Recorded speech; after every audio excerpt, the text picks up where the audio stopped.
Hello, everybody. Welcome to another installment of Show to Be with Mike G, the show of life, the show of Mississippi, the show of Pilates, the show of Old Miss Celiacs, Drink.Well. A lot of great things in this chat today with Republic, National Distribution Companies, Craft Specialist, a mouthful there, everybody, Carley Dunavant. I've known Carley for quite some time, ever since she was working at Drink.Well all those years ago, but I had very little understanding of her past and the fight that broke out at Tales of the Cocktail this summer. So without further ado, I hope you guys enjoyed this chat with Carley Dunavant.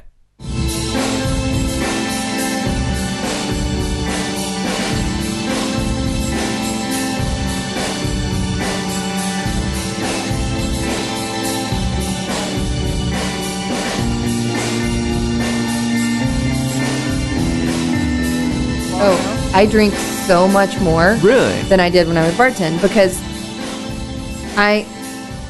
since I lived in Austin, I pretty much only worked in places where you don't drink at work. Yeah, you're not allowed to, right? You're not allowed to. And up until a year and a half ago, I taught Pilates almost full time on top of bartending. The plank challenge, I remember. Yeah, this so thing. I would teach 4 to 6 classes a day.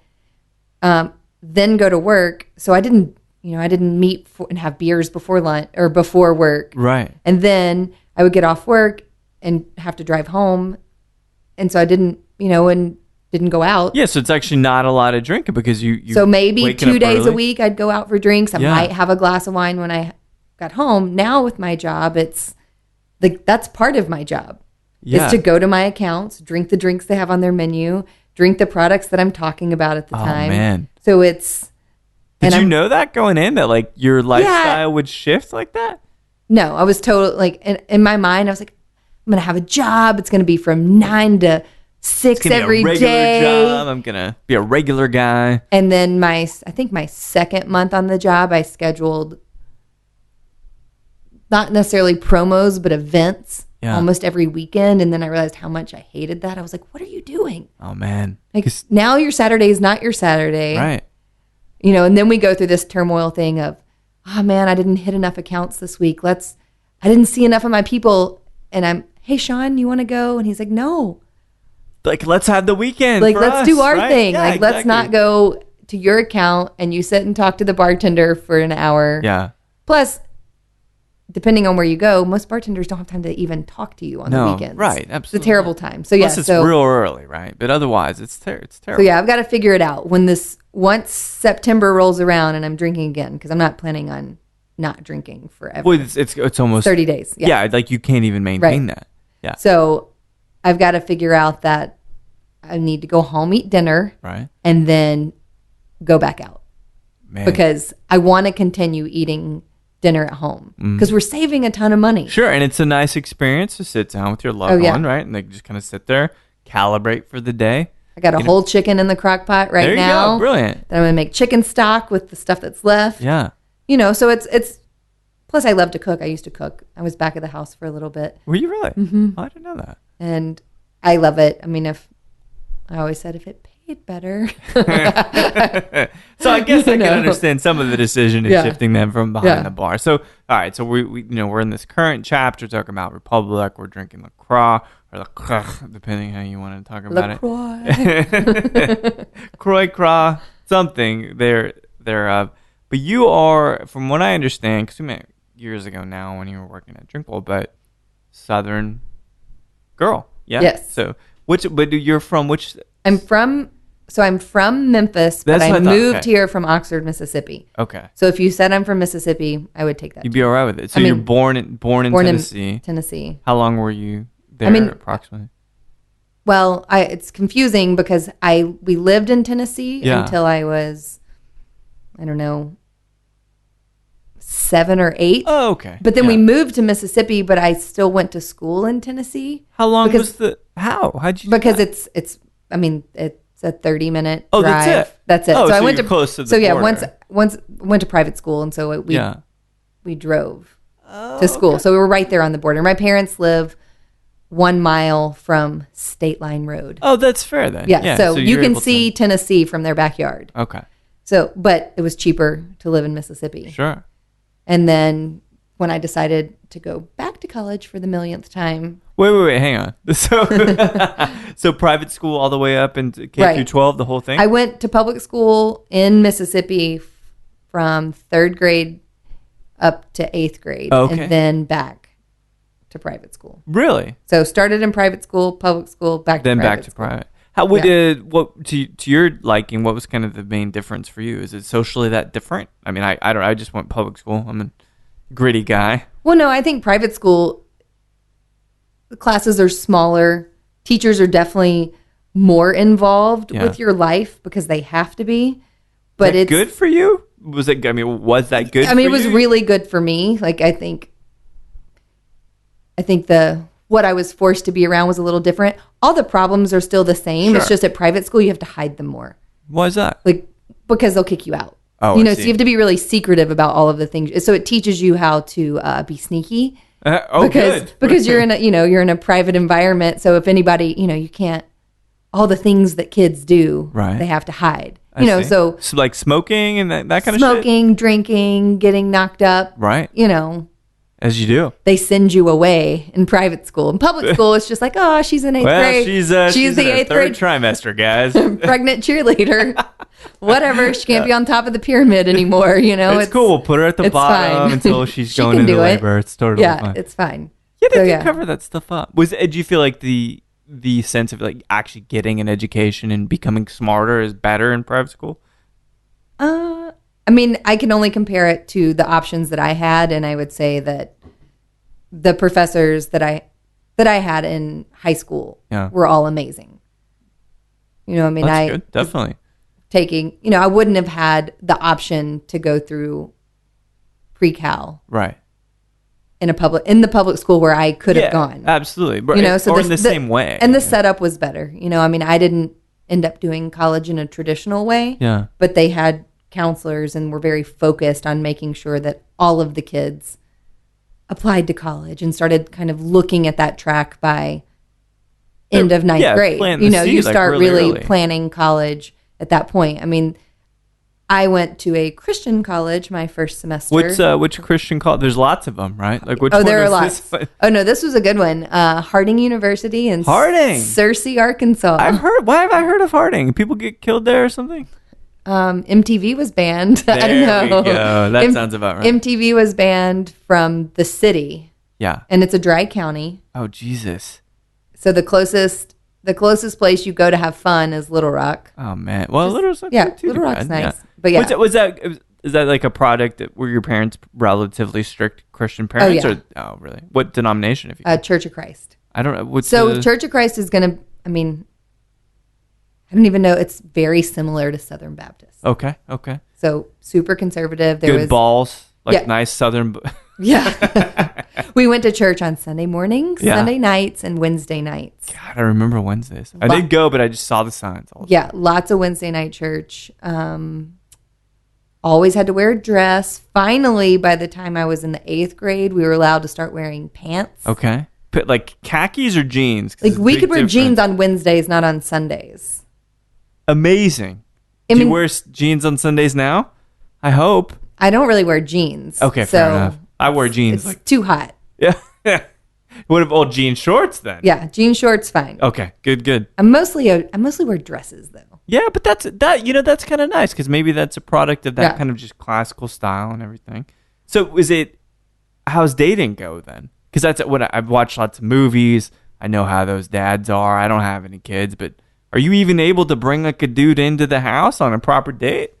I had boyfriends in high school, but we didn't really, we would meet at friends' houses, that kind of thing. I mean, it wasn't, I think by the time I had a serious boyfriend when I was a senior, and he was older, but my parents really liked him.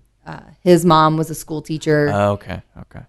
And so that was fine. And by that point, they'd sort of kind of loosened up the noose on me a little bit. Do you have any siblings? I have an older brother. Is that why they loosened up? I think so. I mean, because I was fairly well behaved. I mean, yeah.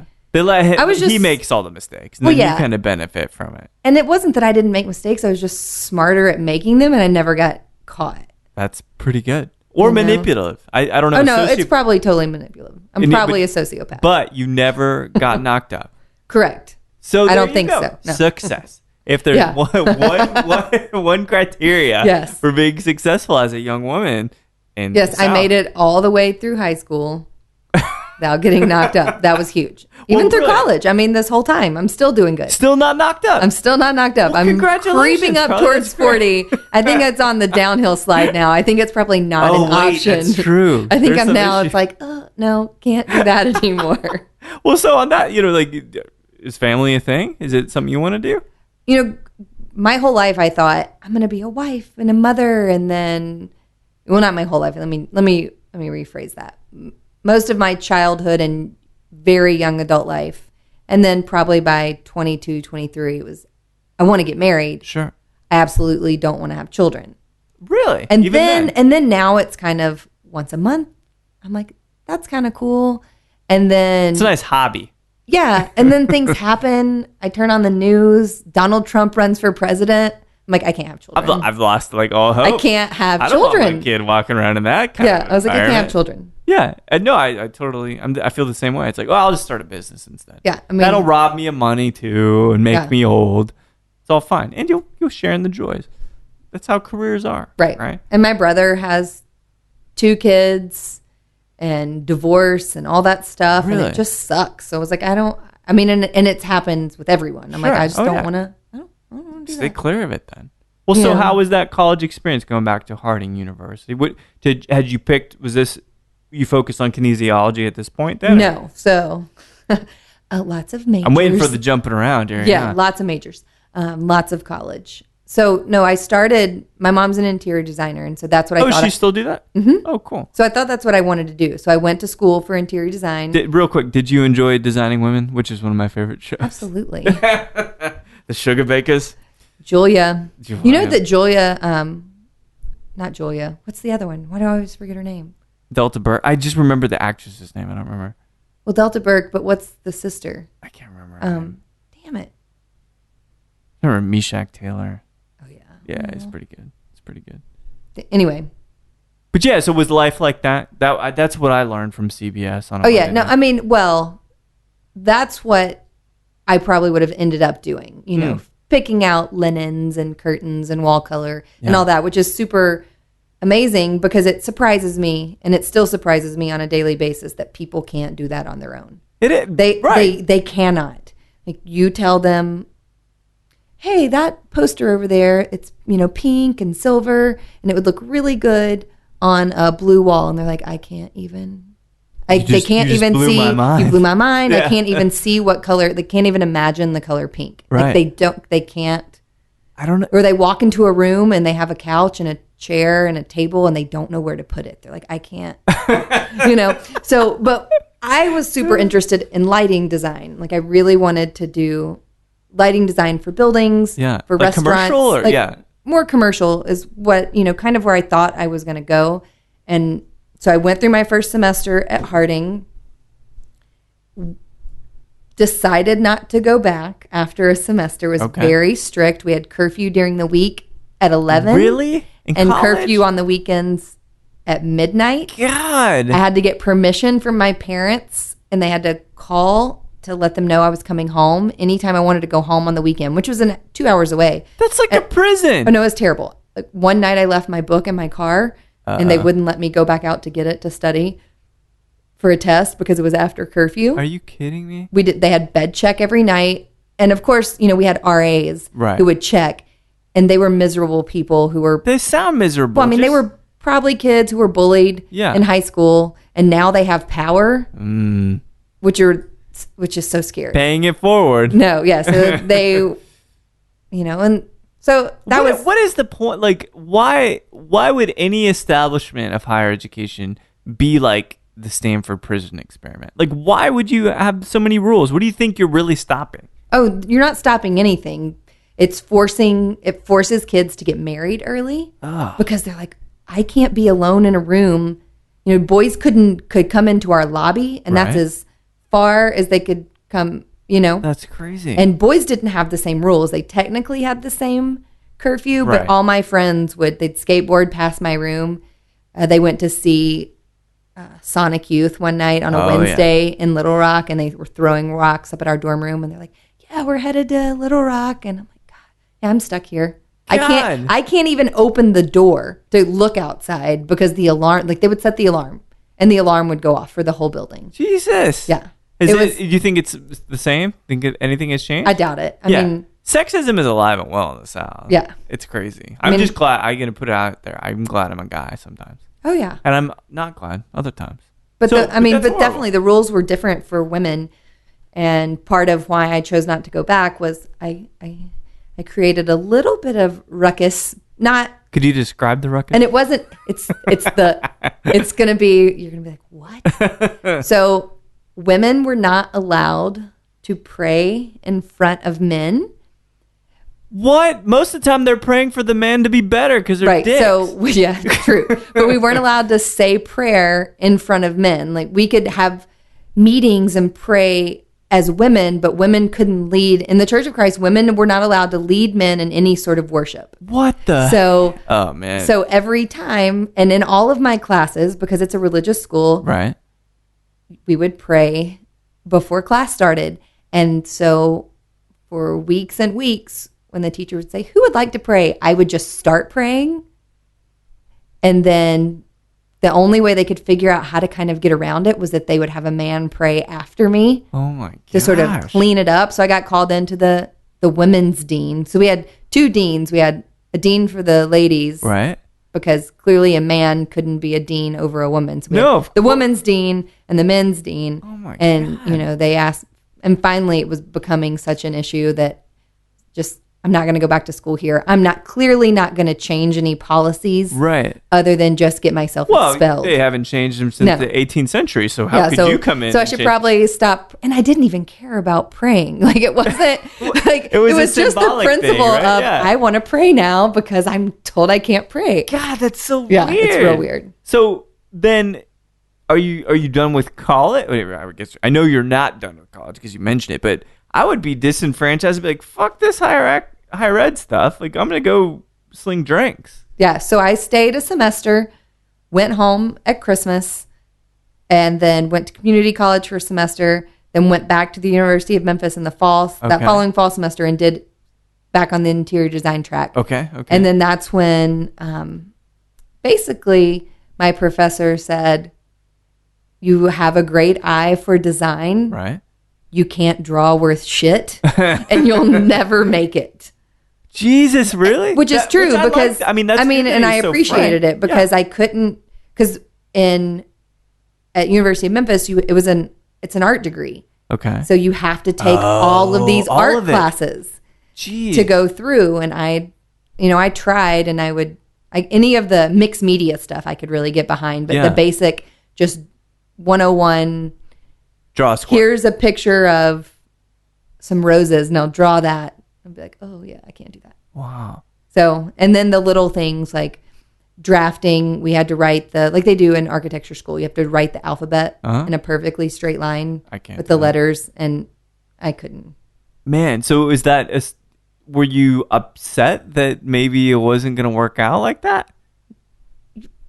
Yeah, I mean, I think I'm more it's like a legacy in a way, right? Right, and I think I'm more upset about it now because it's something I probably could have gotten better at. Sure, but I also was kind of lazy and didn't really want to try that hard. That's fair. And I worked the whole time I was in school, so every time I was like, "Well, I'll just work. I'll make more money." What were you doing? And work. At that time, I worked. I worked in retail. Retail. My first retail job was Gadzooks. Yeah, oh yeah. Used to fold a lot of T-shirts for that T-shirt wall. You have to. It gets so messed up with the kids coming in to get. And then I worked at this retail store that we worked on commission, And I worked in a really nice neighborhood, and I made $18 an hour at 19 years old. That's pretty good. That's good money. Yeah. Were you so at that point like you said 18? Or is probably 19 by 18, 19? Like does your family drink, or you're drinking or thinking about booze or anything at this point? I mean, I drank a little bit in high school. Just, I had my trip out in the woods drinking Zima. Sure. It's good. Like you do. It's real good. Yeah. Tastes amazing coming back up. Yeah. 9 Zimas later. You enjoy it twice. You're like, oh, this is terrible. But I wasn't a big drinker. It wasn't something I even thought about. I really cared about. My parents did not ever drink in front of me. But they did drink. Well, later I found out. Oh, I see. Okay. I mean, I did. Once we found, my friend Shannon and I found their bottle of white Zinfandel, way up, in the cabinet where no one goes, above the refrigerator, back behind the things, move the plant. And I tried a bottle of Zinfandel for white Zinfandel, and so I cooked chicken, and we set the table. My parents were gone for the night, and we tried to drink white Zinfandel, but we didn't know to chill it. Oh, so we were just drinking hot white Zinfandel, eating grilled chicken that I didn't cook all the way through. Oh, geez. That was Did you die? Are you all right? No, I was fine. Oh, man. It was just bad. I think the hot white Zen. With the chicken. Maybe it killed all the germs in the chicken that you didn't cook. I like the name Hot White Zen, though. That's not a bad band name. I suspect that a few good band names will surface from this conversation. Hot White Zen. Yeah. I hope so. So ultimately, as that college chapter kind of ends, did you finish up? Not for a long time. So I stopped going to school.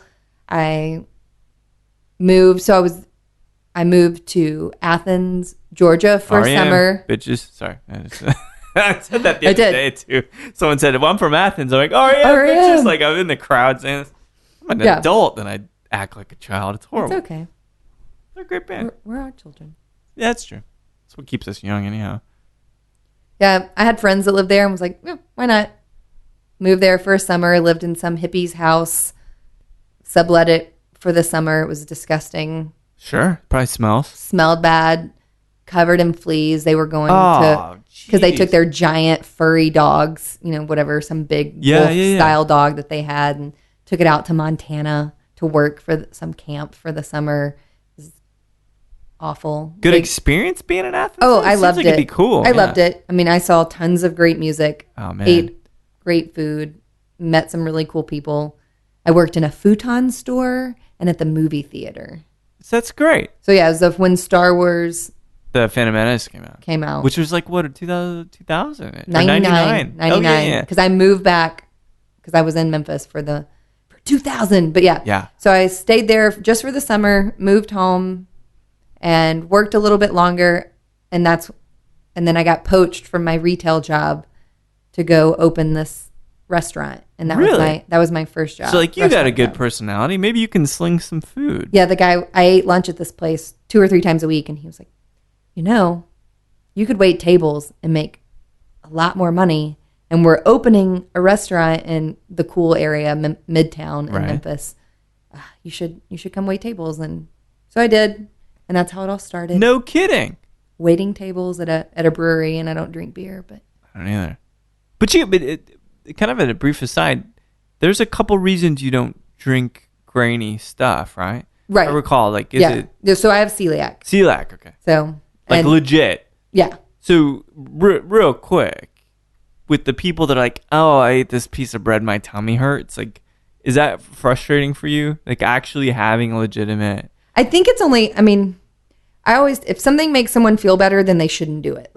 They should stick with that. So if not eating gluten or dairy, even if don't have some actual physical disease to it, then don't do it. Yeah, placebos are great. But making it a really big thing and talking about it, but still being like, oh, yeah, I can't have it, but I'm going to have beer anyway. And I've done it too. I've been drunk and been like, oh my God, I have to eat this pizza right now. And then I'm sick for weeks. Yeah. And it's miserable and it's painful. You actually have repercussions. Right. It's not just oh, I feel bloated. No, I get really sick and feel bad and my joints hurt and it's stupid. It's destroying your body. Yeah. But I didn't know that for a long time. So I would try to drink, beer just always made me really But sick. I also didn't drink a lot of it. I just never enjoyed it. Yeah. Especially those, I mean, I know it's, don't get mad. I know it's super cool, but all those very crafty beers that are I drink a bourbon, damn it, so and mezcal, high, that's it. So like beer that's so high in alcohol, Yeah. and just bitter. You know, it's like a rite of passage to yeah, drink it's it. like, Yeah. it's like, oh, you don't like IPAs? Well, you can't listen to Sonic Youth anymore. Right. It's like, no. It's so stupid though. Yeah, but that's, But you drink bourbon, yeah? yes. So that kind of brings up the like, you drink bourbon, I drink bourbon. People that have gluten, quote unquote, gluten intolerance, they could drink bourbon. Yeah. They'll be Well, just I mean, fine. let's be honest. Everything that is distilled is gluten free. It's, I mean, I had a girl come up to me when I was at the JW Marriott, tell me that she could only have, I can't wait she for could this. only have, she couldn't have corn. So she was trying to find a spirit that was gluten free because she also can't have corn. And it was rupturing my mind because Just give her a shit ton of mezcal. yeah, so I'm like, right? tequila, like you can have tequila. She said, but I don't really like tequila. Oh God. I'm like, well, I honestly have no idea. Yeah. If you can't have corn and you won't drink Wheated anything, right? so there's no corn, no wheat, no gin, pretty much. Rum, I guess, maybe. Yeah. rum, but she didn't like tequila. And it was one of those moments where, you know, you're super busy and this person has this question and you're really trying to be patient. Yeah. She's like, I'll just have a glass of wine. And I was like, oh, thank God. Because I didn't want to get into it. Yeah. One like legit non-poser to another. Yeah. Because I've had plenty of people tell me, oh, I'm allergic to gin. I'm like, oh, I wonder what of the non-allergens in gin you're allergic to.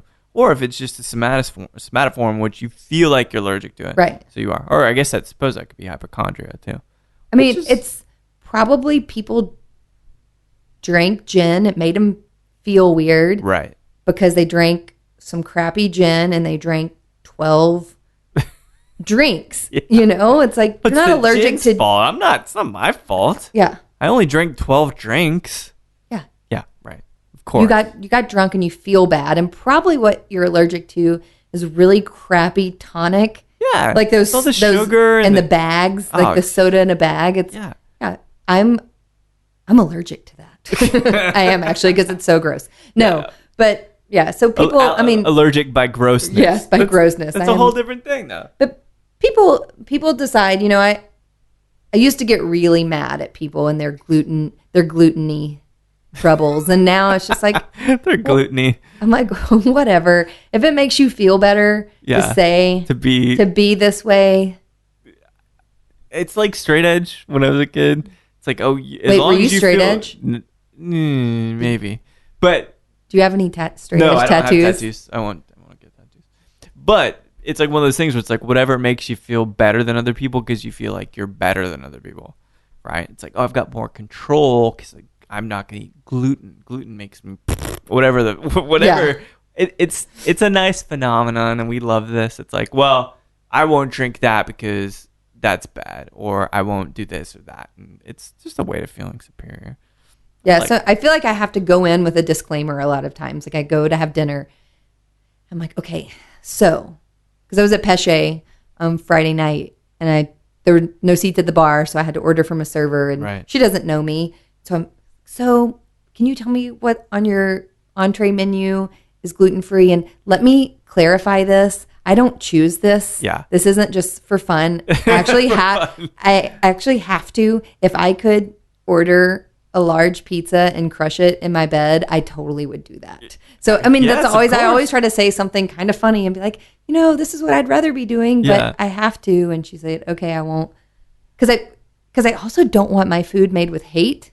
Sure. Because I feel like there's so much. It's in the sauce. I feel like there's so much hatred behind gluten free. Oh, it is. It's got the whole other thing. That I want to create a little card and like pass off. Like, this is what is actually wrong with me. Yeah. I really love gluten, and give the chef a high life with it. Yeah. You know, or a little maybe I'll start carrying around more little mini bottles and just slide it off. And it's like, no gluten for me, but plenty of gluten for you. And bribe them so that they, because I don't know, it's probably really stupid, but I feel a difference when my food is made by someone, especially when you're eating a nice dinner, when they're pissed off about having to make a special dish for you. No, it's true.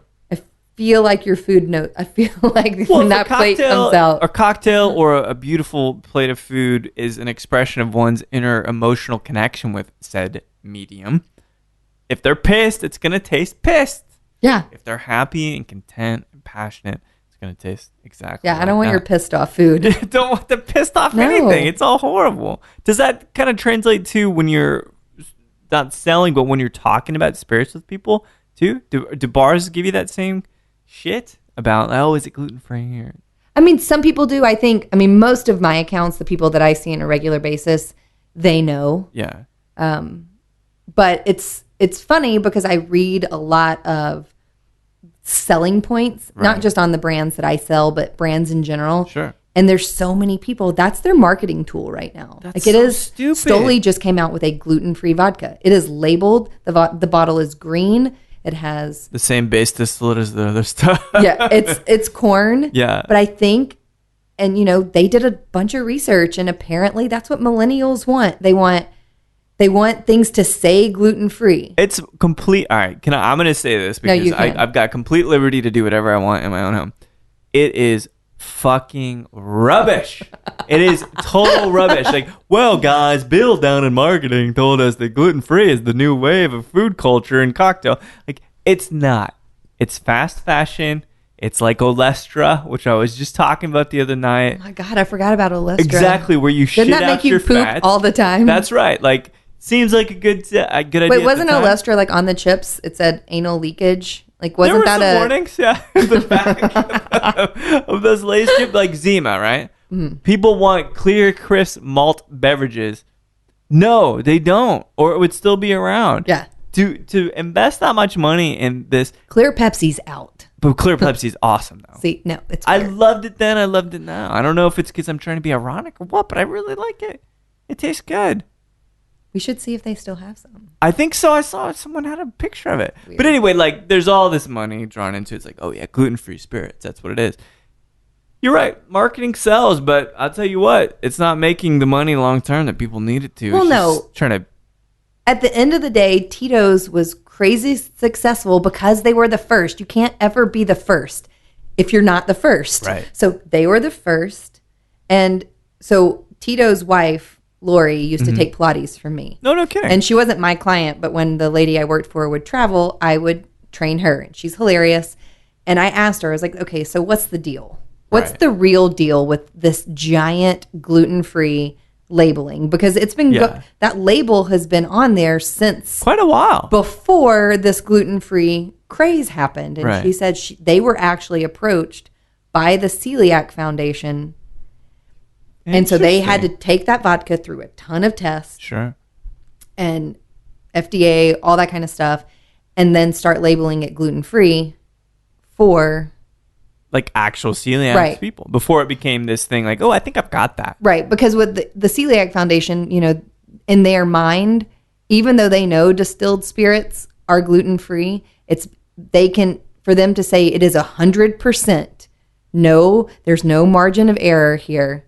It has to come. Which there's still always a margin of error. Right. No matter what. But, it has to come from a non-gluten base. Right. And so it wasn't Tito's idea. They came to him. They came to him. That's crazy. That's interesting. And then, so now everybody's just trying to jump on that train. It's like everybody's trying to jump on that Fireball train. Right. Honey whiskey. We don't need any more. We don't. Don't fire me for saying that. It's okay. You got a good portfolio as it is. Right. It doesn't have to change or be saturated with other, redundant. But everybody's doing it. Everybody's, oh, Fireball was super successful. Let's make more Fireball. Right. And it's like, well. You remember the band Bush? Yes. Okay. There we go. Let's make more Bush. There you go. Exactly. And I got no problem with it. But it absolutely feels disingenuous and contrived. I'll put it that way. Yeah. So I will say, I got super excited. I'm not a huge drinker of Fireball. Yeah. But I think soon they're going to be releasing, they started doing boxed Fireball. Oh, so really? You can actually buy a box of it. See, that makes sense. And I love that. I think it's such a great idea. That's a great idea. Reduce it to the market that it is, and that it is a called party. Firebox. Yeah, Firebox. That's brilliant. Super awesome. My Amazon Fire TV dispenses Fireball. No, that's actually not yet. It would just break. But so it seems like, you're doing this academia thing. You're kind of working in retail. You enter into the hospitality industry. What is because we're talking about health, we're talking about celiacs, we're talking about gluten-free. Don't even get me started on people saying, oh, but gluten-free vodka has less calories. Like, it does not have less calories. That is absolutely absurd. When did you get interested in the kinesiology is more about the body and health and all of that, right? So what was that moment like? That was, I kind of bounced around from 22 up until about 28. Mm-hmm.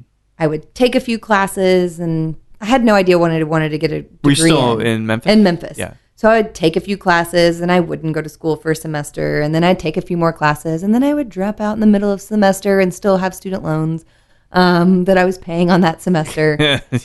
Because I was working, full time, and then, I lived in an apartment, had roommates, and had fun, and waited tables. It's good times. I mean, it was awesome. Worked in a restaurant where I had to wear a wig for a little while. What color wig? They made them to match our hair because it's called the Beauty Shop. I see. And so we wore these beehives. Clever. Real clever. Yeah. Like Pulp Fiction. Yeah. It feels like. Yeah. I made great money. It was a real big pain. They have a $5 milkshake? They had a $7 milkshake. Oh, shit. It's even better. Yeah, you had to rip people off there. No, but it was great. Still love the woman who owns it. She's been one of my biggest supporters. Like, I could put her on any resume still, and she would sing my praises. That's amazing. But yeah, so when I left Memphis when I was 28 and moved to Oxford to open a Pilates studio with someone. So I'd gone through my Pilates certification. Really? Okay. During that time, and was teaching in Memphis, bartending or waiting tables at night. I didn't start bartending until I moved to Mississippi. And she opened a second studio in Oxford and asked if I wanted to go. And I'd just gone through this really bad breakup. Yeah. And decided needed to walk away from something. I was like, it's time. Yeah. Like, it's time for me to go. So I hadn't moved there intending to go back to school. I just moved there to open the studio. And I was maybe there 4 months, and it was my first experience really living on a real college campus, even though I was 8 years older than the average student. Doesn't matter. Eventually my cousin actually started school. So when I ended up going to Ole Miss, my cousin started her real freshman year when I started, and I started over. Oh, man. I didn't transfer any credits. I just wanted to start over. Really? Because I was going to have to take so many classes anyway, because I knew I wanted to do kinesiology, and I had no science classes. I gotcha. And so I just started over from teaching scratch. Pilates. Yeah, so I was teaching Pilates, going to Ole Miss, and then I started bartending. I started bar backing, actually. I got a bar backing job at this bar, and I think I bar backed for 2 months. And then they threw me some happy hour shifts. Sure. She needs some shifts. Gave me some happy hour shifts, and then within 6 months, I had my regular schedule. I only worked 3 nights a week. Oh, wow. And made around $300 to $400 a night. So you're doing that and then teaching Pilates, right? Because you have your certification. Mm-hmm. So it's this nice kind of contrast of black and white. And like you said, if it was anything like it was when you were in Austin, you still can make time to go out early in the morning, still do the Pilates classes. You're just making money. You're not getting booze. You're not drinking every night. Well, so then it begs the question, so how long were you doing that in Mississippi? I was there for 5 years. So I graduated in 3. So I went back to school and, went full time, went in the summer and graduated. I just turned 31 when I graduated. I didn't realize this happened so much later. Yeah. Yeah. And there were parts of it that were horrible, like taking physics at 29. Yeah. And hadn't done a class like that in forever. Probably. Yeah. And sitting down, like the actual physics class was easy. The physics lab, not so much, was so hard. And then studying with a bunch of kids who like, hey, can we meet up to study? And they're like, yeah, but we've got our sorority meeting. I mean, can't meet in the morning. I'm teaching a Pilates class. Yeah, it was a very different culture. I mean, my stuff I just wasn't used to. I mean, the guy that I studied with for my chemistry final, I texted him and I was like, hey man, our final's starting. Where are you? And he's like, calls me, oh man, I wrecked my truck on the way back from hunting this morning. Oh no. I was like, holy shit. You know, he played on the baseball team. He was 20 years old, but we studied chemistry together. God, that's so strange. Because he was super smart, super redneck. Yeah. I mean, you never know. Like he hit a deer on his way home from hunting. Like who is this guy that got up at 4:30 in the morning to go hunting before his 8 a.m. chemistry final? I don't know. He's like, I gotta get a couple deer killed and then get back. Bloodlust knows no bounds, I guess, Carly. I'm not really sure. Yeah, it was crazy. So you wrap up at Old Miss and you I stayed. I mean, I stayed in Oxford. I loved living in. I mean, it's a small town. Yeah, it's super nice in the summer. All of the kids leave, so you're just in this super quaint, pretty liberal city. I mean, it's definitely I would say the most liberal city in Mississippi. I met a lot of really cool people. I still have very good friends there. I mean, it's almost more home to me than Memphis. You know, whenever I go back home, when I fly to Memphis, I always take a trip to Oxford. Yeah. Wow. So I mean, I lived across the street from William Faulkner's grave. Really? Yeah. Did it still smell of opium? Oh, yeah. Tons of booze. Mostly booze, because I would wake up sometimes and be like, what's going on? It's like, there's kids. There's kids drinking whiskey on his grave and pouring out whiskey. That's now on my bucket list. Yeah, I hadn't even thought about that. Well, yeah, because you can go visit his grave. You can go see his house. You can go to Roanoke. Yeah. And, I mean, it's pretty amazing. It is amazing. Well, then it begs the question, so things are going quite well in Oxford. Why would you, not that I don't love Austin, been here in a while, but why in the fuck did you head to Austin? So I was dating a guy, dating someone at the time, and he was, he still lives in Austin, but he was one of the last single cool people. So basically, at this point I'm mid, 32. Yeah. And before the big chill, I'm getting it. Like, do you see that movie? Yeah. Everybody more pairs up. Yes. Yeah. It kind of is what happens, because you're in a college town, so you're left with very young men. Yeah. Like half your age. Does that appeal to you? Oh yeah. Okay. That was super fun. I dated a lot of younger guys. Good. Is that okay in the South? Oh, it's okay. I mean, no, their parents didn't like it. Of course not. No, their parents. They don't want you to be the more experienced and mature one. Yeah, right? No, they're like, what is this? She's destroying them. I'm like, whatever. I mean, yeah, I will say this was probably not the nicest time in my life. I'm like, it's raining. Will you drive me to class? And I would get dropped off at the front door of biology or whatever. You know what? If you have it, use it. Oh, I used it. Yeah, that's good. It's good to know. I'm going to go to Memphis for the weekend. We watch my dog for free. Yeah, thanks. Lovely. Yeah, so perfect. You knew what you're doing. Whatever. Cut out for this business. Yeah. Failing at it now. No. So this guy that I've been friends with probably the whole time I lived there. I mean, it was one of our friends kind of set us up on a date. Yeah. And it was one of those moments where like, why haven't we ever gone out before? You're single and my age, and you're not a drunk, because that's what you end up with, are the guys that are still living in a college town, right, hanging out at your bar every night, and they never grow up, and you're like, I don't want to hang out with this guy who shoots rumplements 5 nights a week, shoots deers at 4 a.m. and then is whatever he does the next day. So John and I started dating. My parents loved him. We were together probably a year before we really started talking about what are we going to do? Yeah. Like, what is our plan?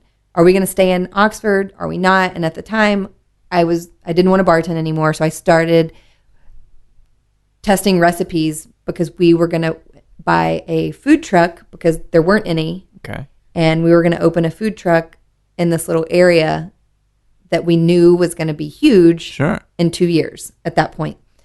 So we drove all over looking at food trucks, looking online. I was testing all kinds of recipes to see like what kind of, what would work, what right? would work, Yeah. what would make sense for, this is the busy season, this is when it rains for a month straight. How it was really going to work. And I did catering on the side, like on my own. I did a bunch of events, especially for my clients. They would hire me and I would cook private parties and that kind of thing for them. And one day he said, I love Austin. I've gone to ACL a couple times. You or him? He did. Okay. And he said, would you consider living there? And I said, maybe. And then one day we were just driving back to Oxford from Memphis. And I said, let's just do it. Let's just go. If you want to sell your house and move to Austin, I'll go with you. Like, let's just go. Yeah. It's time. Sure. If not, because then I started to panic. Like, I kind of at that moment looked at my life and said, if we stay here, I'm going to end up married and probably have 2 kids. And I'm going to be living in Oxford, Mississippi. There is absolutely nothing wrong with that as what people do. It just wasn't when I looked forward. Yeah. It wasn't where I wanted to, it wasn't how I wanted to see myself. So we broke everyone's hearts, our parents' hearts, and packed the bags and moved to Austin and no kidding. Broke up. What year was this? 6 months later. I don't know what year. I'm like, what year did Drink.Well open? I can't remember. Because that was my first job. So 3 almost years? 5 years ago. Oh, Jesus. Yeah, because they'll be celebrating their 4th? Their 5th year in February. Oh, wow. Yeah, because we opened in February and I moved here January 13th. So that was your first gig? Yeah, that was my first job. No kidding. Where were you living around? I Same part of town? I lived on West and Pearl. Oh, that's good. Yeah, it was a great house. Because when we came to visit, we came a month before we were moving to try to find a place to live. And we drove around and I thought Austin was the ugliest city. Because coming from the South where great architecture. It's beautiful. There are big trees everywhere. Everything is green and lush, and the houses are beautiful, and they're old, and they have charm. Even the really old houses with squeaky floors and the ceilings kind of sagging, it's still just so much charm. And the places that we could afford to live, which is pretty much where I live now. But at the time, I couldn't wrap my head around living way out. Right. Like I just couldn't do it. And it was our last night. I was crying, being such a dramatic brat. And we drove down this street and there was a for rent sign. And it's next to all those huge mansions. There's this one little duplex that's tucked away on Pearl, up and downstairs duplex. And it said for rent. And I called. They showed it to us that night. Hardwood floors, tall ceilings, built-in bookshelves. You liked it? And it was beautiful. Like big giant windows. And I was like, okay, I can live here. Amazing. And so we moved in January. I got hired at Drink.Well about a week before they opened. Wow. And then 6 months later, the relationship didn't work out. It didn't work out. And Just briefly, what would you say if you had to, these are your memoirs, why exactly did that not work out? Seemed like everything was lined up all right. What was he doing? I think, we made sense in Mississippi. Yeah. Because, I hate to say it this way, but that was all that we had. Sure. I think it made sense then. I think once we got to this city, it was very different. And it was my first time as an adult to really get out on my own. And also I had a job. I had two full-time jobs. What was the other one? And because I was teaching Pilates, because I started doing that immediately. And then working at Drink.Well, and he didn't have a job just yet. And didn't have a job until he got a job the day I told him I wanted to move out. Wow. So I think that's big for me. I come from a family that my dad to it, right? My dad works hard. When my brother was born, my mom said, your dad had 3 jobs. Like he lost his job and then he got 3 jobs to make up for losing his one job. And my dad goes to work at 6:30 in the morning and he works as long as he has to and he owns his own business. And then he comes home and he does yard work and he takes care of the house and he's just a hard worker. And so is my mom. And that's just how I was raised. And it wasn't about money because John had a ton of money. He had a lot of money, but I think it was that I would come home from work and he's like, let's go see the city. And I'm like, I just want to watch all day. Yeah. I just want to watch designing women and drink a glass of wine and put my feet up and put on my fat girl pajamas and not think about it. Like those are, I mean, honestly, like when different tempos. Different because both jobs I had required that I had to be on all the time. Like, you know, when you're in Pilates, because I taught mostly private lessons. So it was one-on-one. So you're someone's therapist the whole time most of the clients I had severe injuries. So it was very detailed work of trying to rehab them. And then I would go bartend and especially you just have to nurture everybody, especially at Drink.Well, because that was a new style for me. So it was so much. I had to study a lot at home, and it was a lot to memorize and kind of figure out my way around that scene and that bar. And so it just didn't work out. And I got lucky. A girl that is from Memphis that we were very good friends, early college in our early 20s.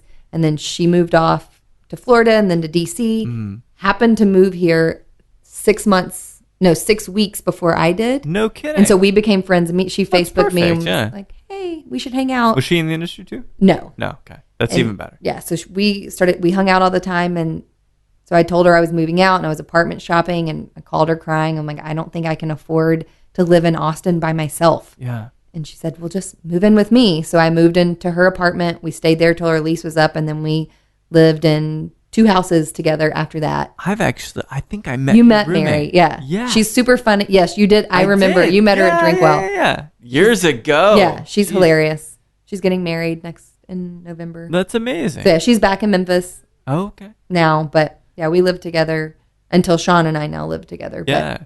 Well, it's brilliant. So it worked out. I mean, it totally works out. One of those Facebook miracles. It's all serendipitous. Well, Facebook does a lot of good things, does a lot of very piss poor things too, I think, at the same time. But so it went from, Drink.Well, where else did you work besides Drink.Well? So I started at Drink.Well. Yeah.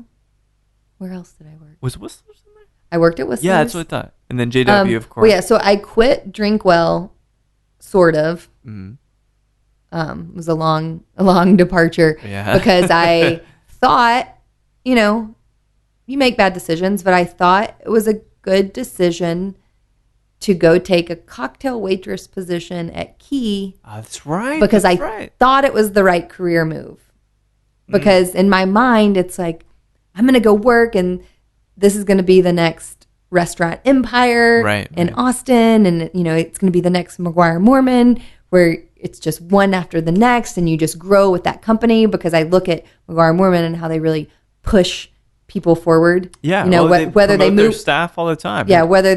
people who have worked for them. June's got her own place, for God's sake. I mean, which is amazing, by the way. I get it. Yeah, it's great. So that's what I thought. Well, and that's not what happened. And I think the place is great. It just wasn't for me. It was not a point. It wasn't the right decision.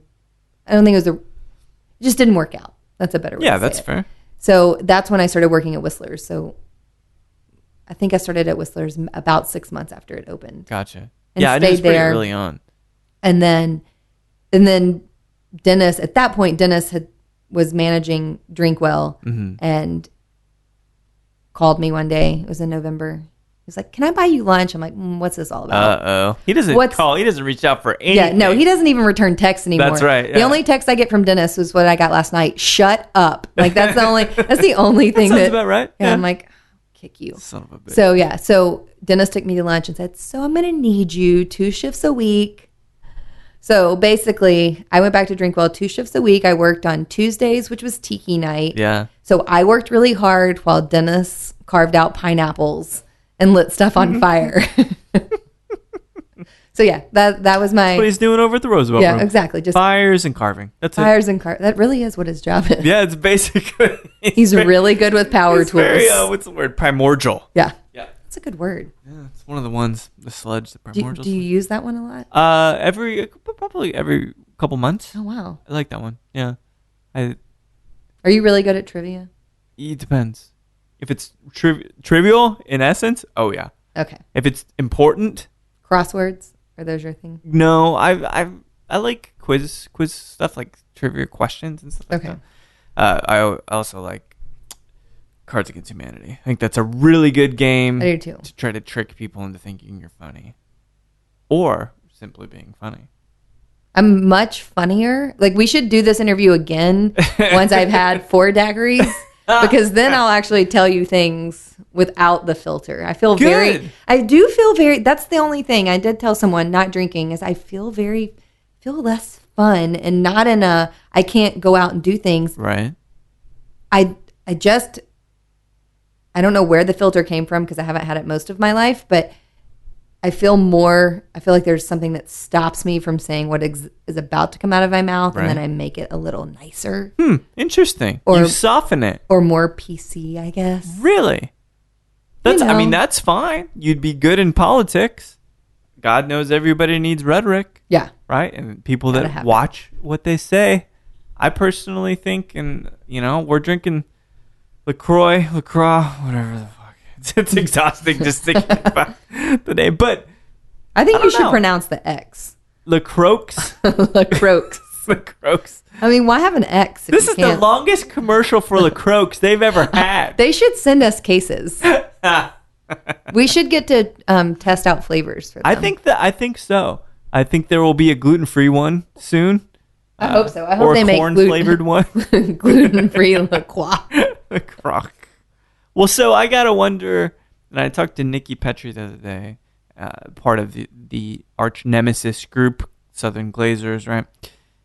Why would you go from being behind the bar, being recognized, having, in a sense, in the dynamic of the contact, having the power, you're the dealer, right?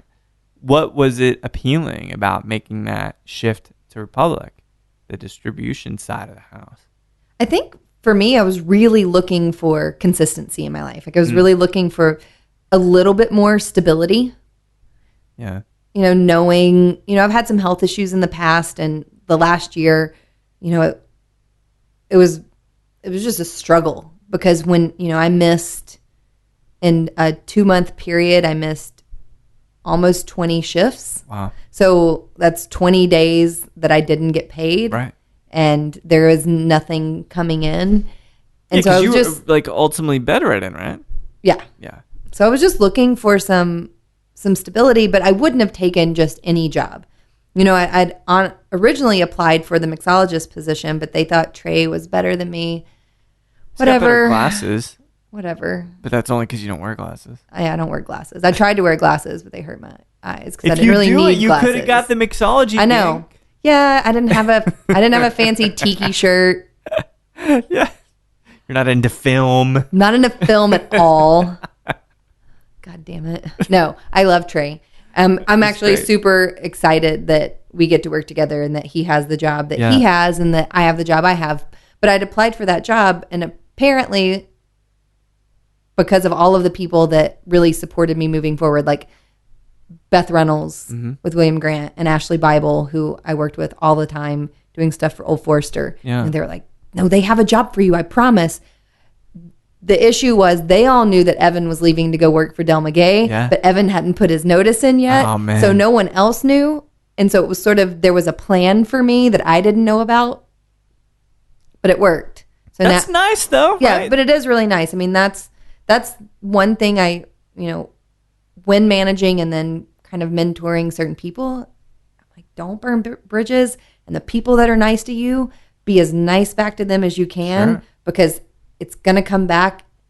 And it's karmic. And it matters. It totally is. My resume, whatever it looked like, my list of referrals, references, whatever you want to call them, was huge for the industry, because I'd done so much work with these people. Absolutely. And you have a good rapport. You've got integrity, which is some people, and I was thinking about this today, love Twitter, love trending topics. And I just happened to see right before this came up, Wednesday wisdom is the trending topic for today. Of course, like Take Back Thursday, whatever. There's one for every goddamn day of the week. But I had just seen one of my friends on Facebook, quote unquote friends, post a picture celebrating. There's a bunch of party dudes celebrating some brand, serving lots of cocktails. And there's the dude without a shirt on, right? Like he's there in the front row, like, yo, like the hype guy, shirt's unbuttoned all the way. And I said, I'm not exactly sure how this guy has integrity or is in any sense a respectable gentleman. So that's something that you're not. You're absolutely, well-spoken, right? You carry yourself well. You've got integrity. People respect you. You're not puking on everybody's shoes. No, I try not to ever puke on anyone's shoes. That's bad business, right? Bad really career bad move. business. Yeah. Even if they're not sandals, it's still bad. Yeah. I mean, and you're right. Like it's surprising to me though, how many people, especially in our industry, that have that sort of dynamic and that have that. It's almost like John Belushi mentality, right? Go big or go home. And for me, I can't. Like we all in my role, like we all say that we have our bars where we can go and we're not working, and I can go and I can cut loose a little bit, but my bars that are the places that are now my accounts, I don't ever want them to see me in any less than favorable kind of state. Of course not. Because it doesn't matter that that's the business that we're in. They're still going to think of you that way. Of course. You know, they're still going to remember. People don't forget. Yeah, they don't. You know, do you think it's more difficult for women too? Because guys are expected to be idiots, you know, but women are somehow they have the set of expectations. And I don't envy this, right? The set of expectations for a woman is almost they have to take the high road morally, ethically, with integrity more than the guys do always. Well, yeah, because I mean, the thing I see the most with women is it's more in a, not even like a party zone, but if you stand up and you're very determined and you say what you think and you just throw it out there and you don't think first, people are like, oh, what a bitch. Right. Double standard for sure. And it's a super big double standard because if a man, it's like, he's strong and he's powerful and he's a leader. He's outspoken. It's I don't care what kind of wall he wants to build. He's got values. And, you know, I think I'm guilty too. Like if you see a girl, I think people have used, she's so slutty. Right. You know, they use those words or, there she goes again, can't hold her alcohol. And it's, you know, might just be a one-time thing, but they're going to think about it all the time. There's certain people that's their persona, that's who they are, but it's typically men that it's considered, that's just so-and-so. Right. It's fine. That's just how they are. Don't worry about it. That's so shitty. It's what it is. But it is how the deck is played out, yeah? Yeah. I mean, that's how you have to kind of approach it, and you have to be even more on top of your game, even more composed, I guess, right? What is ultimately your title? Because we work together, you've been really, really helpful. Thank you so much with delivering guests to my door, you know? I've been refusing coming to your door, but... There's that too, you know, but, you know, I think you were probably just waiting for the right time career-wise and when maybe you felt like you had something to say. You always said you're so boring. You always told me that. You're like, I don't have anything to say. Like, yeah, you do. You've lived a little bit of a life, Carley. There are plenty of things to talk about. Yeah, we forgot to talk about when I got punched at Tails. Oh, that's right. No, I was going to circle back for sure. How do you remember that? I was like, that was the life. No. Well, so all right. So we'll end with the Tails thing because I think that makes you seem fierce, which is good. I try to be fierce. That's a good word for women. I think it's very empowering. Whether I even really know what it means, I don't necessarily know what it means. But so what is your official title? My title is Craft Spirits Specialist. Specialist. Okay. And you deal with great brands from my experience. I mean, I say that I love 90% of my portfolio. Yeah. You know, and that's rare. Yeah, you don't even love 90% of the people you work with. Right. No. So, and even now there's stuff like I sit sometimes and Trey and I will look through our catalog and I'm like, what is that? Never even seen that before. Yeah. And so we'll pull a sample of it. And I mean, we did it yesterday. We had a cachaça. Oh, it's such a hard word for me. It is. And it was delicious and amazing. And cachaça is incredible. Yeah. But I've also had some really terrible ones. And I'm like, oh, this tastes like burnt rubber in my mouth. That's very high in alcohol. Olympics. You know, yeah, yay. Don't swim in the water. Or else. She says, I just pour cachaça in the water instead of chlorine. Would have worked out all right. Would have been a much better place to swim. But yeah, so that's my title. We have a few specialists at RNDC. You know, so he's considered a specialist. His job is the mixologist. I do not envy his role at all. Yeah, because he has to go to Corpus Christi. No, he loves that. I know. That makes him so happy. He's like, going to Corpus. I'm like, see you never. You're the only one stoked, man. Yeah, he's always stoked to go to Corpus. No, I mean, his job's hard. He's constantly creating, because he has integrity, like you said. He doesn't use the same drink on any menu. So he might make a cocktail for some small little place in one location, right? West San Antonio, and something up in Round Rock, 2 places that people would never go to. People would never go. Right. They never know that those same drink was, and he won't do it. Yeah. True to his values. He's an artist. Yeah, and he's always at home doing stuff. We talk on the phone probably a total of an hour almost every day. I'm sure his wife hates it. I've talked on the phone more to him than I ever did in the years of my Swatch phone. Yeah. Amazing. You know, did you have a Swatch phone? No, never did. I had the one that was 2 pieces, so 2 people could be on the phone. Oh my God, that's incredible. So like my girlfriends could be over. I never had friends. I just needed one phone, if that. Did you need a phone if you didn't have friends? Not particularly. Yeah. I was a late adopter, I think. But it's good. No, you know, you're working with the likes of Trey. You're working with great brands like St. George, for example. Great portfolio of stuff. Seems like a good move. It's given you some kind of normalcy, perhaps, you know? Yes. And it's also afforded you the opportunity to travel. You're doing this thing with Campari, which going to Italy here shortly. As you asked me, hey, how do I make sure that nobody can text my ass on vacation? It's important. Well, it is important.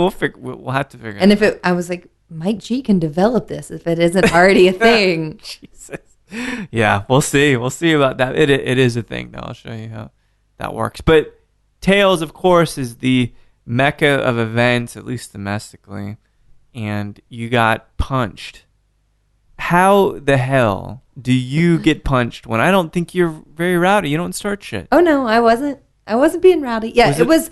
So, you know, being from Memphis, we traveled to New Orleans all of the time. Like that's where my parents, they actually haven't been since Katrina, but before that, they would take vacations there all the time. They took us there as kids. My dad owns a lighting company, so he would, and usually hired servicemen to work on the hotels for him, but he would keep the New Orleans hotels, so we would stay for free. Oh, I see. So, I mean, I spent a good deal of my birthdays in New Orleans because my birthday always would fall over spring break. Yeah. Oh, it's perfect. So, yeah. So we would hang out in New Orleans. So I grew up loving New Orleans.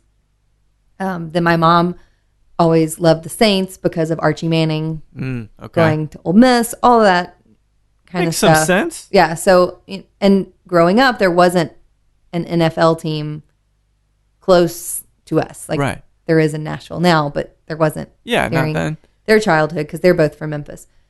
So I love New Orleans. This was the weirdest experience that I've ever had there. So I'd gone to dinner with a friend, got dropped off. I was meeting. So on Thursdays at midnight, there's a USBG toast. Okay. With as many USBG members from across the nation, meet up at midnight right outside of the old Absinthe House. The national USBG president is up on a balcony, usually gives a little toast. Everybody cheers. Well, we started doing this big Texas thing. Travis Tober, Chris Furtado, got really, they were super supportive of it. Brought a Texas flag. This year was actually hung upside down. But that's neither here. Austin. Austin's the upside down. Austin Texas gets flag. it wrong sometimes. We didn't know the star was supposed to point up. Up, yeah. David Allen corrected everyone, but whatever. So they're out there waving this flag around. So I just walk up, and it's packed. It's because it's right there on Bourbon. So it's on Bourbon, right? And the cross street you can still drive on. And I walk up, and someone's like, "Oh my God, this crazy girl just threw a drink into the audience and is screaming racist." And I was like, "Oh, that's weird. Whatever." Like, didn't even think about it. So Chris hands me 2 mini bottles of High West, right? Which aren't a real thing. So I was super excited to have those. I've never even seen them. Yeah, exactly. Like they made them for Tales. So I had my little High West minis, and then Anya pulls out. She'd made little mini tea punches. Oh, amazing! So I'm drinking my tea punch, standing there talking to... Is it not fortuitous that it's called punch? Yes. I never even thought about that. So I'm drinking my tea punch. His name was T. No, yes, it probably was her name. So this girl who is smaller than me, and comes, and not that race normally matters, but when I'm being called racist, it matters that it's by a white person. Sure. Just because it helps. It's weird. Because I'm like, wait, what? Like, yeah, it's strange. So this small white girl comes charging the audience or the crowd and says, "You racist!" And then she decks me. She hits me in the jaw. She was talking about you? All of us. So I see. The crowd. She didn't even feel like using a plural? Yeah. So real bright. Yeah. Poor girl, not so bright. So she hits me. Well, I'm like, okay. So I hit her back because that's what you do. What kind of punch? We're talking a hook? I don't really. It was so fast. I don't know exactly. I just reacted. Yeah. You can ask. I think you got some length. I would imagine a jab would be good. I mean, I think it was. But then I was so mad. Like, it happened quick. But then I was mad because I'm like, someone just punched me. But I'm kind of sensitive. I was more hurt that someone called me racist. Like, my feelings were hurt. So this girl. So I go after her and I yell for the cop. I'm like, this girl just attacked me. And she starts running off and they grab her. Yeah. But as I'm going towards her and yelling, all these people pull me off of her. And what I realized that is just makes the situation super ironic is that I'm standing with no white people. So I get charged and called racist, but Leo is holding the Texas flag. And I'm standing with Dante that works at the W. Right. And then a whole bunch of the guys that work at Michelin in San Antonio. I had just been to their event. Right. So we're all hanging out together. And pretty diverse group. And she is crazy. So they arrest her. She resists arrest. It's a big dramatic thing. People start doing the thing they do. So they're filming. Right, of course. And causing a scene. All the horse cops they're going to shoot her. Yeah, and it's like... And what we have realized is we think she was just super wasted and confused. Right. Makes sense. And thought we were waving a Confederate flag. Oh my god! Like maybe like that. That's really and so rumor has it is that she told the cop, well, they were waving a Confederate flag. I never heard that, so I cannot confirm. That's story. A pretty good theory. But it's a good theory because why else? Because I don't know. Yeah, I have no other reason to understand why. But what a terrible way to end your night in New Orleans. Like going to jail in New Orleans has to be one of the worst things. Sure. Ever. Was she in the industry or just a local? No, she was just a local. Okay. Because part of the story I tell is, so this little hipster, because I say hipster only, and I guess that means I'm calling myself a hipster. Maybe. She had on this Urban Outfitters dress that I tried on earlier that day. Okay. And I was like, she's wearing that same, as she's lying there on the street. I'm like, hipsters sometimes don't know their flags. Yeah. Sometimes they just really don't. Like, I couldn't tell you the Prove flag. I just don't know what it is. I don't know. I don't know what... Is that Havana Club in your garbage can? Yeah. Like, tell me that's not a picture. I was like, real Havana Club? Yeah, that's the Maestro Selección. We killed that bottle a couple months ago. I'm glad it's gone because I would have... There's some downstairs. Oh, great. I'll save it for later. We'll have to save it for later. Well, I think that's a brilliant anecdote to end the chat on. I'm still at a loss as to why you felt you weren't interesting or why you couldn't sit down and chat with me. But I'll do it again. See, well, there we go. I'm trying to find these themes. I'm like, well, let's have a panel on rum. Let's have a panel on racism. Like, I just want to do whatever I could do. I think it would be funny. I think we could do but also educational. Like, I think having a panel with my friends who call me Snowflake, which is I don't even know what that would mean. Well, it's a group of people. Well, we'll just have to. Yeah. See, leave that. That's a good sport. Snowflake. That's a good dot. I got my name Snowflake. Snowflake. That's good. I like it. And this is the first drinking La Croix with anybody. So I'm glad that you encouraged me to do that. Well, cheers, your La Croix. Yeah. Croix.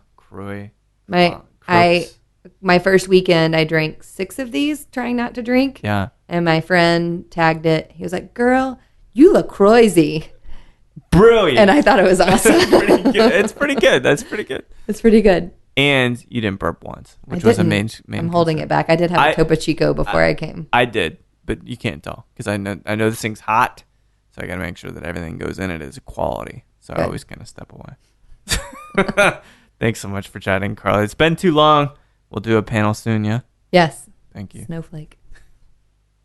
Well, there we have it. The Southern Belle herself from Republic National Distribution Company, the craft specialist here in Austin, Carley Dunavant. I'm glad we got to talk to an actual celiac person, someone who actually suffers from this ailment, can't eat pizza, can't drink beer, and talk about gluten sensitivity, all these kind of dietary things, and what's really going on in the spirits industry, and how marketing, yet again, is an amazingly astute method of using smoke and mirrors. It was great getting to know Carly. I've known her for years, but this is the first time we actually sat down. She was reticent to do so for so many months and almost a year now, but it was great to have her, and I'm looking forward to some future things and great new products coming out from Republic. So thanks everybody for listening to Show to V. No matter what kind of omelet you're thinking about making in the morning, or if you really do think fish oil supplements are worth the money, please keep dancing.